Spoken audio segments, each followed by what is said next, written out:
was born to do.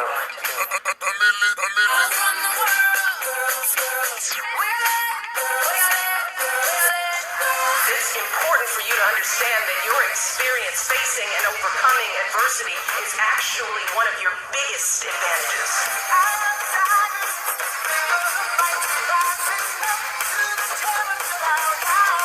Everybody wants to fulfill the highest, truest expression of yourself. Hey. Welcome back to another episode of the Shift and Uplift Podcast.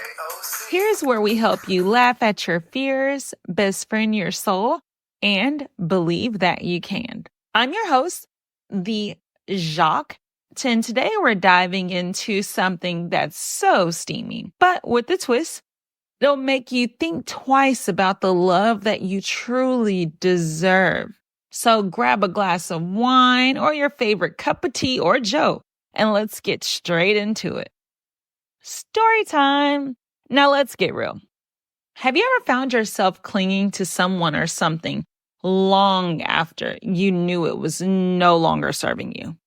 If you've been with me for a while, then you know there was a time when I told myself, maybe I'm just not ready for certain things in life. I waited, I hesitated, and I held on to situations and even people that were beneath my true worth.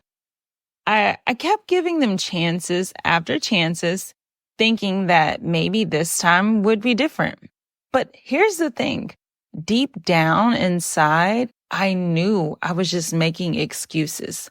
Now, before your brain gets to blah, blah, blah, blah, blah, I'm not only talking about relationships, okay? I'm talking about friendships, situationships, romance-related, family, you name it. Any people that was some type of placeholder in my life. The truth is, there were many times I held on to situations that really had already ran their course. It was like holding on to a fantasy that I had created in my own mind, a fantasy where they would magically become the person that I needed them to be. I kept giving another chance and then another and then another until it became super clear that there wasn't any more chances left to give. The reality of it was that I was letting my limiting beliefs hold me back, and I needed to face the truth. The problem wasn't that they were bad people. It's just they wasn't right for me. I just had to let it go. Now, when it comes to hard lessons, it's hard. And what I've learned that it's okay to give chances. It's okay to be hopeful and have faith. But when you start to see a pattern, when you start to notice the same behaviors happening again and again, it's time to take a step back. I had to recognize that holding on wasn't just keeping them in my life. It was also holding me back from living the life that I truly deserved. This meant letting go of the fantasy that I created with them and letting it die. And even though it hurt, of course, it's a common story. Women often leave emotionally long before they leave physically. And just to kind of reiterate on that, you probably noticed it or seen it, or maybe this rings a bell. A lot of times women leave in their head and they're still there because they're just preparing themselves. And it's okay if you're one of those. I'm not to judge. We begin to mentally detach, and we're waiting for the other person to change subconsciously and secretly until that one day we realize we're done. And that's okay. There's no shame in giving enough chances until you feel like you had enough. The important thing is that you don't let it break your spirit. It's not about them being bad. It's just solely about accepting that they aren't what you need. Letting go doesn't mean you lost. It means you grew. Now, let's bring a little psychology into this. There's a term called sunk costs, and it's when you continue investing time and energy or resources into something because you already invested so much, even if it's no longer serving you. We tell ourselves, I've already put so much in, so I should keep trying. But that's not true. Now, hold on. Let me stop there. I know y'all have been to the casino, or maybe not, but hey, I'm just saying.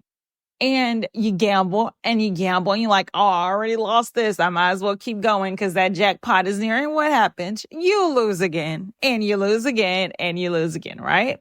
Now, I'm not saying apply this to every single thing in life and just go ahead and just quit, right?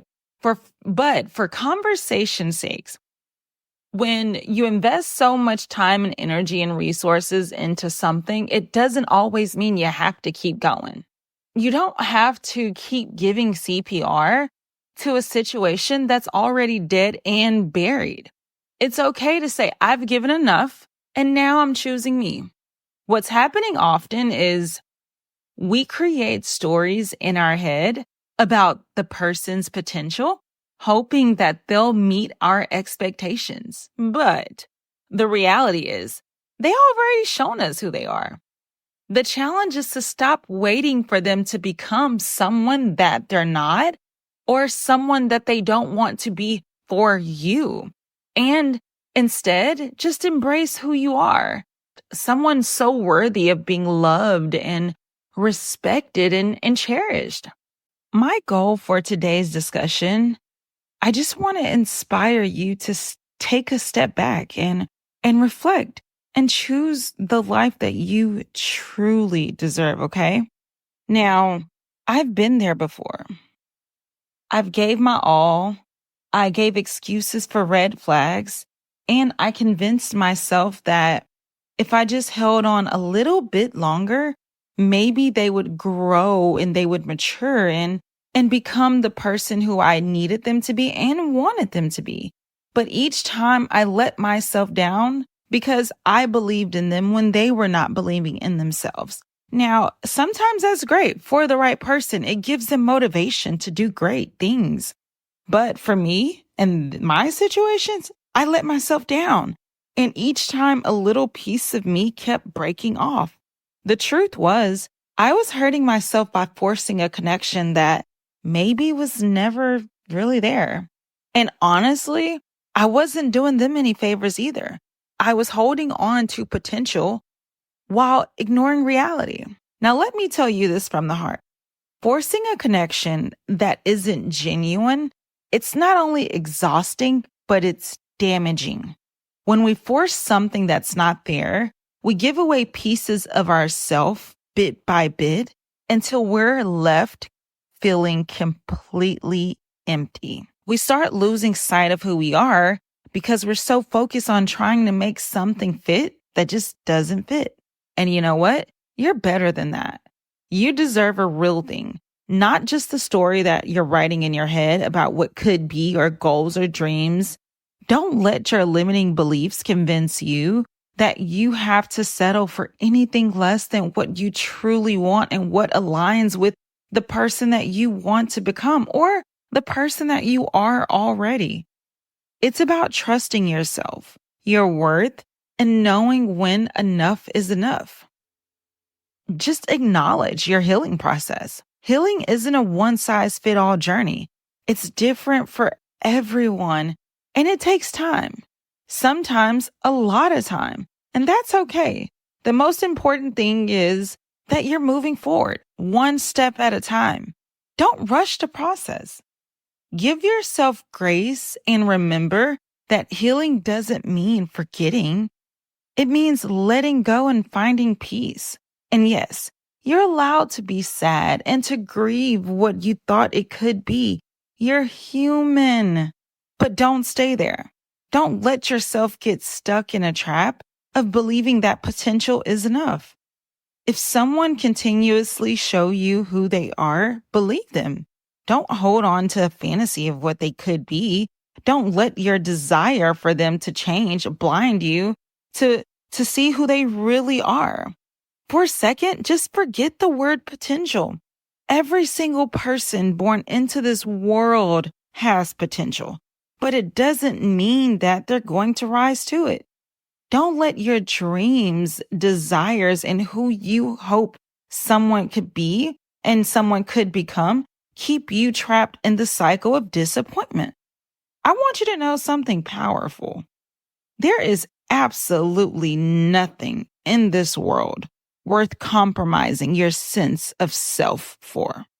You deserve someone who sees your worth from the start, not someone that makes you go through all these loops and scoops and circus rants to prove yourself, not someone who needs convincing of who you are or your worth, and not someone who you have to constantly give them reminders of who you are in hopes that you win them over. When we allow someone to continue showing us who they are, when their actions don't match up with their words, we are the ones that end up hurt. We end up weakened. We end up doubting ourselves and we lose clarity. And that's why it's so important to keep a clear mind and a plan. Focus on your goals and your dreams and what truly aligns with your life's purpose. Don't let false hope steal the clarity from you. Now, as you know, we have some action steps to take here. Here are just a few things that you can do to reclaim your power and move forward. 1, journal about your needs. Take a moment to write down what you genuinely want and need in a relationship and a friendship and to continue talking to family. But you can lie to the Facebook. You can lie to social media, but be brutally honest with yourself. Do not lie to yourself on this pen and paper. Number 2, evaluate your actions, not your words. Pay attention to the actions, not the promises, not the goals, not the wolf tickets, not the dreams. It's super easy to get swayed by sweet words when you need them, especially. But the true value lies in the constant behavior, the consistent behavior. Number 3, set boundaries. Learn to set healthy boundaries without feeling guilty. If someone isn't meeting your standards, it is okay to walk away. Number 4, surround yourself with uplifting people. Surround yourself with friends and mentors in a community that truly believes in you and see your worth. Number 5, forgive yourself. Remember that you are human. Forgive yourself and the times you held on too long. It's okay. You did the best that you could with the information that you had. And guess what? Nothing is wrong with that. You have to make the decision that's in your best interest. Even if it feels hard, you have to choose to honor yourself and your needs. It's time to change your limiting beliefs and decide to move on. If you feel that you're worthy and you are better, because guess what? You are worthy, and embrace yourself.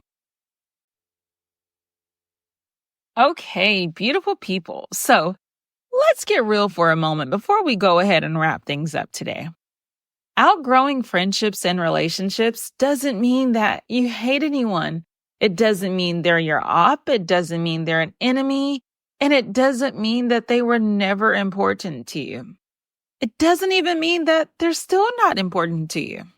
It just means that the person that you want to become, the vision that you have for your life, they don't fit that anymore. Or at least not right now. And that's okay. We all have different paths, and sometimes those paths diverge.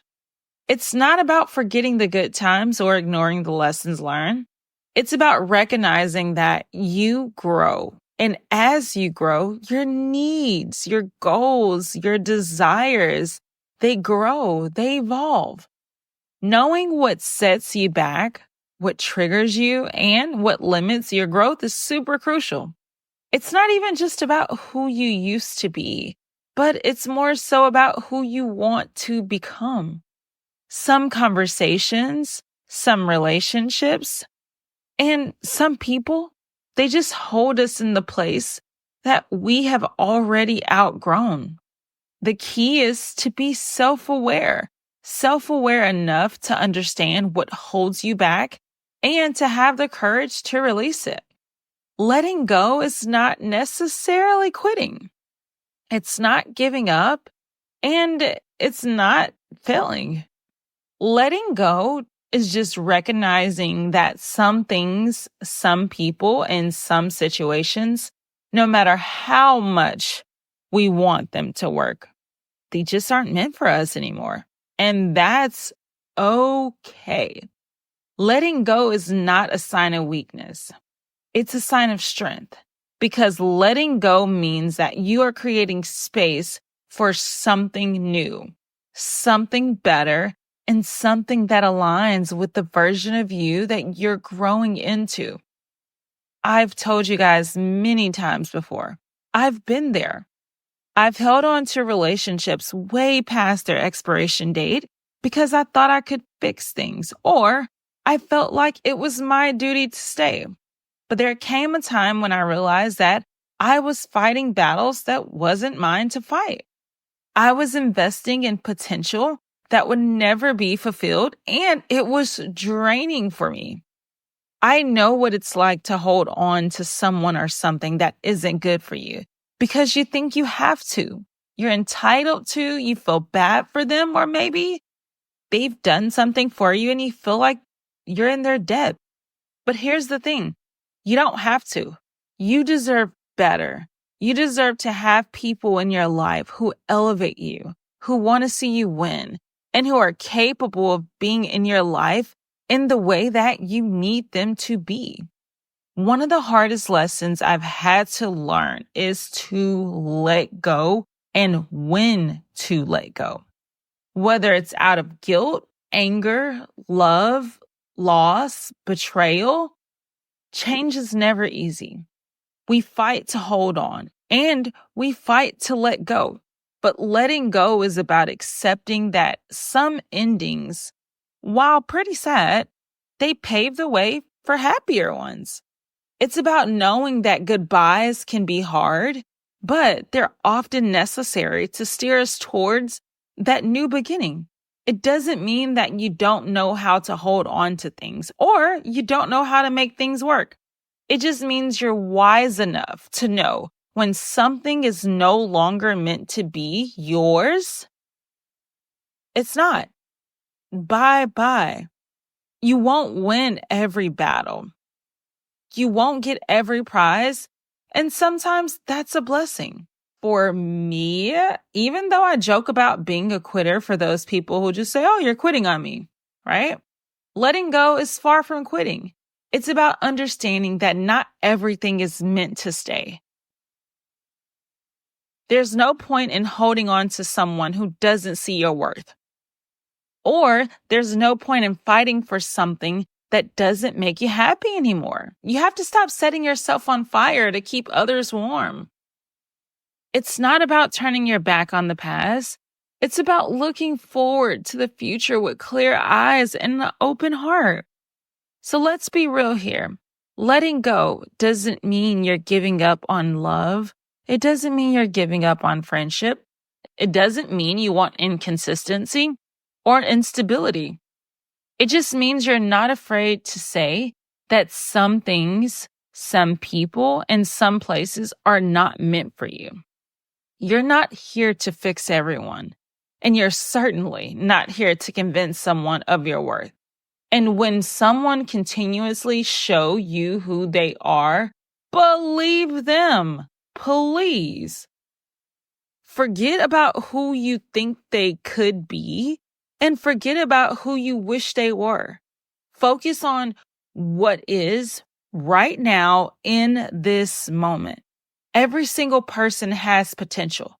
But again, it doesn't mean that they're going to and ready to and want to live up to their potential. And here's the kicker. Holding on to what isn't serving you can cloud your mind, and it can keep you in a place to where you feel stuck and stagnant. But letting go, oh, child, letting go clears your mind. It clears your heart and your soul, and it makes room for what's truly meant for you. Is it always easy? Heck no. But the process of letting go always leads you to find yourself. In my own journey, I had to learn things the hard way, and I did the hard way so you don't have to.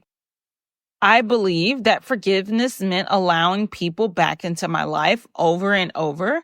But I've come to realize that forgiveness isn't about the other person. It's about me. And it's about setting myself free. The anger, the resentment, the bitterness, it only holds you back. So choose to forgive. Choose to liberate your mind and your heart. Remember, holding on to anger is like drinking poison and expecting the other person to suffer. You heard that? Drinking poison and expecting them to suffer. Nah, you are so much stronger than that. You deserve so much more than that. Letting go doesn't mean you don't care. It just means you recognize that you can't do it for someone else. It's about allowing others to face their natural consequence of their actions and freeing yourself from the burden that it's carrying on you. It's about finding the courage to face your own shortcomings and correct them. Rather than trying to change others, let go. And let's end on this. You are super freaking amazing. You deserve the best. Don't settle for anything less. Take control of your life, break those unhealthy ties, and watch how your world opens up. Letting go doesn't make you weak. Remember that. It makes you brave. And don't forget, the next episode, we're diving into another juicy topic. So make sure to stay tuned. It's going to be a good one. Keep shining, keep growing, and remember, the best is yet to come. That's it, friends. Remember, you are the author of your own story, and only you get to decide how it's written. Keep moving forward, one step at a time. We heal differently, and that's okay. Healing is a journey, not a destination, so be kind to yourself. Take those steps and always, always, always keep your eyes on the prize. Thank you for joining me on this episode of the podcast. I can't wait to continue this journey with you. Until next time, keep your heart open, your mind clear, and your spirit unbreakable. Make sure to follow us on Shift and Uplift on Instagram, Shift and Uplift on Facebook, and the Jacque Allen on Instagram, TheJacqueAllen. Bye.